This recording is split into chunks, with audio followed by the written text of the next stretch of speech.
Kabar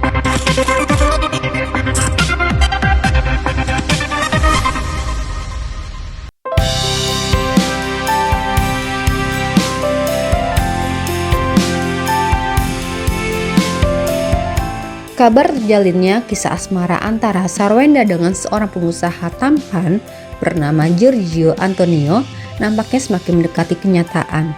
Pasalnya, hari demi hari, pria berusia 32 tahun itu tampak semakin berani untuk menunjukkan bahwa nama Sarwenda memang tertulis dengan spesial di relung hatinya yang paling dalam. Ya, hingga akhirnya isu kedekatan Sarwenda dengan Gio semakin menjadi sorotan. Banyak orang mempertanyakan hubungan mereka. Bukan tanpa sebab, keduanya kerap terlihat dekat satu sama lain. Bahkan di media sosial, keduanya sering kedapatan saling bersikap manis. Kedekatan Sarwenda dengan Gio terjalin secara alami karena intensitas kerja yang tinggi, terutama saat melakukan siaran langsung atau live bersama. Chemistry antara keduanya tampaknya berhasil mencuri hati para penonton. Bahkan terdapat fanbase bernama Sergio yang merupakan gabungan nama Sarwenda dan Giorgio.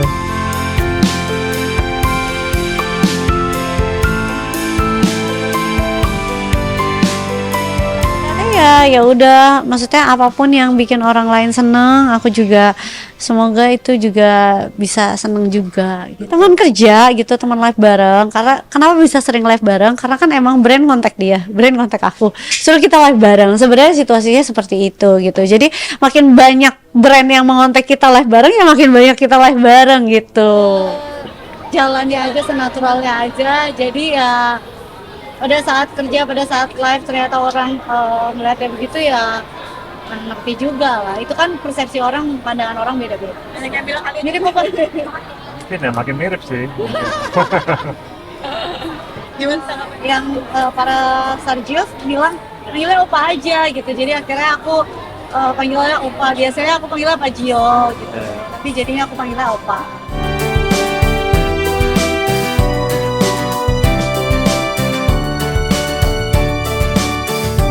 Sarwenda dan Gio belum mengaku pacaran, namun keduanya kian sering tampil bersama. Bahkan mereka sempat pergi bareng ke Korea dengan alasan pekerjaan. Anehnya, belum mau terang-terangan mengaku pacaran, Sarwenda dan Gio justru tak canggung pamer kemesraan di depan publik. Mereka juga pernah kepergok saling suap-suapan makanan saat live dan juga di tempat umum, lalu disebar di media sosialnya.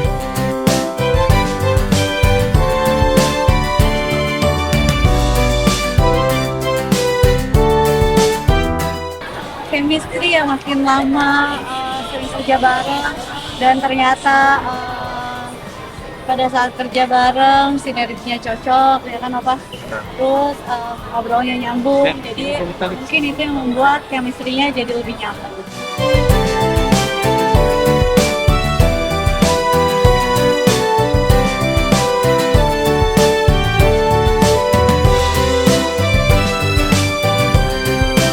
Sosok Gio semakin membuat publik penasaran, apalagi ketika Sarwenda yang sempat tak sengaja memanggilnya dengan sebutan sayang. Sarwenda pun langsung menyadarinya, tampak panik dan diduga salah tingkah.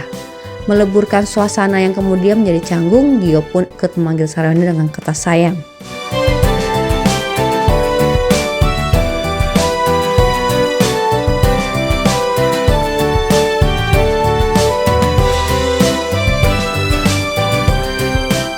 Walaupun memang lebih sering terlihat bersama dalam urusan bisnis, keintiman Gio dengan anak-anak Sarwenda begitu terlihat. Sampai saat ini, keduanya belum memberikan klarifikasi atas hubungannya.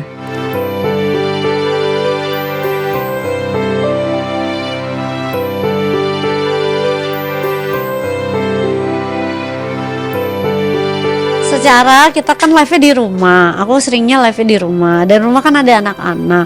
Biasanya live 2 jam, kita dikasih jeda 1 jam live lagi. Kebetulan banyak kan live beruntun gitu, sehari tuh banyak brand gitu. Nah di waktu jeda itu otomatis kan dia juga pasti ketemu sama anak-anak gitu loh. Jadi ya nggak mungkin ketemu anak-anak diam-diaman kan. Jadi mereka juga ada ngobrol bareng, main bareng gitu, so far gitu.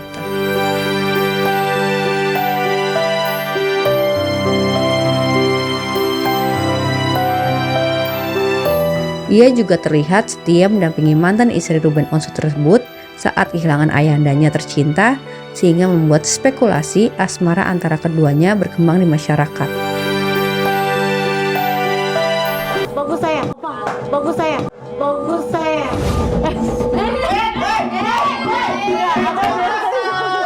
Aku sih tadi jarang-jarang sih dengar. Jarang-jarang bukan jarang, nggak pernah. Iya maksudnya nggak pernah. Bagus saya yang beli, maksudnya ke penonton juga gitu loh. Tapi dia nggak boleh bohong, Bun. Kamu nggak boleh bohong. Aku nggak bohong. Aku ngeles. Kamu nggak bohong, tapi kamu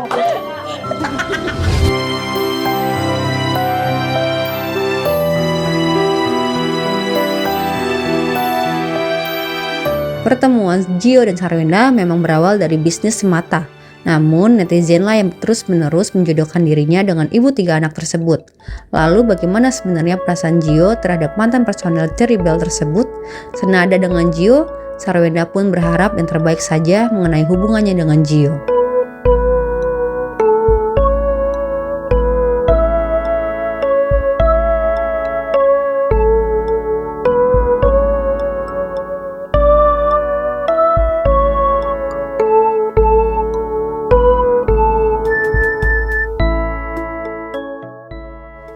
Aduh, kalau kayak gitu mah kita jalanin aja lah ya. Kalau aku dari awal juga udah pernah bilang kalau misalnya untuk saat ini aku tidak pernah, dari awal kok aku tidak pernah mencari kalau jodoh itu kan kita nggak ada yang tahu ya. Udah jalan Tuhan gitu, gimana caranya Tuhan kasih. Tapi kalau misalnya disuruh aku kayak cari terus, tidak gitu. Tapi ya kalau misalnya emang ternyata nggak kemana ya kita nggak tahu juga. Aku yakin maksudnya banyak cewek-cewek juga banyak cewek-cewek yang suka lah gitu. Jadi bukan cuman ini, pasti ya overall pasti dia adalah tipe idaman para perempuan. termasuk juga. Iya. Ya maksudnya kan aku udah bilang itu tipe idaman para perempuan lah. Kita nggak ada yang tahu jodoh di tangan. Terima kasih.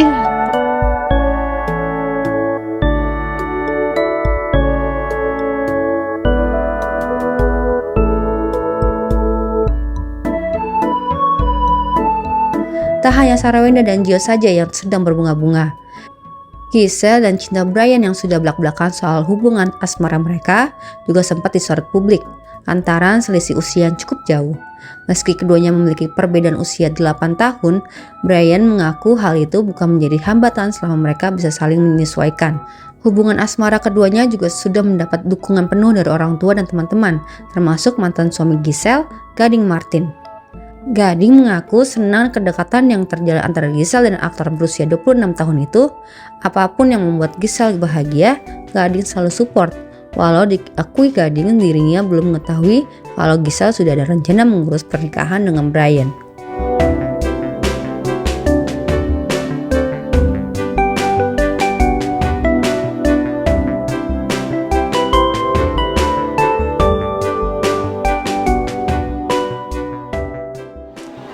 Jalan cerita hidupku bisa jadi manfaat kok buat orang, bisa jadi satu bagian untuk dipelajari, untuk bisa direview, untuk bisa dipelajari tidak mungkin bisa orang jaga-jaga untuk nggak mengulang kesalahan yang aku pernah buat, untuk mungkin bagaimana responku terhadap hal-hal itu, siapa tahu ada yang bisa terpengaruhi hal yang baik dari situ, ada yang bisa dipelajari lah dari kehidupan aku. Mungkin lebih itu aja ya. Ada yang pernah jadi manusia yang baik banget pasti ya. Kita kan jauh dari sempurna, kesempurnaan milik Tuhan. Tapi I'm making sure every day kita semua mau belajar jadi lebih baik. Selalu ada dengan space Gading, buat tak butuh kita waktu lama bagi belajar Giselle lagi untuk menemukan hambatan hatinya sesuatu hal yang kembali. baru yang lebih baik Sederet lagi. nama Jadi pria kayak pernah aku hari ini mengisi juga relung hati artis aku cuman asal sharing kota dari Surabaya pengalamanku itu, sendiri sebut saja doang. seperti pebas. Semoga ada yang bisa ambil manfaatnya, kayak gitu aja sih. Bukan beban sih, tapi lebih ke ngejaga bisa lebih menjaga kehidupan kita lagi pastinya, karena saat kita udah mulai berani untuk, sebenarnya sih tanpa acara ini juga aku memang pasti mau nggak mau dituntut untuk kita semua sebenarnya, tapi terutama karena tersorot pasti dituntut untuk menjaga segala yang kita kerjakan dan lakukan, dan itu kan emang Ya syukur dong, maksudnya senang, kita ikut senang. Kita ikut senang orang ya, bisa berbahagia, jadi kita support gitu. Jadi ya pokoknya apapun yang dilakukan as long as positif kita support, kita doain juga. Belum tahu dan itu kan rencana mereka, biar mereka yang punya rencana, kita tinggal tunggu kabar. Kalau misalnya butuh apa-apa, butuh support apa, kita tinggal bantu gitu aja. Hah? Belum. Saya rasa juga masih berita-berita yang tersebar gitu. Ya, syukur dong, maksudnya senang, kita ikut senang. Kita ikut senang orang ya, bisa berbahagia, jadi kita support gitu.